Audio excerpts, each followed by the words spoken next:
Здравейте, я вижте, тук си ядем наша сидиня от нашата градина. Без никакви химикали, не е пръскана. С наши торове сме я турили. Аз и моя брат. Ние си ги правим торовете. Кокоши тор. Черно мани коприва.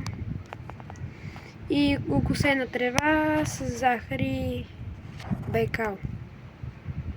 Това са трите тора, които турим нашата диня и пъпеши.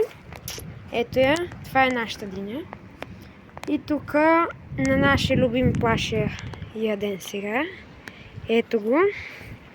Има и място за скачане. А тук си имаме сенчица.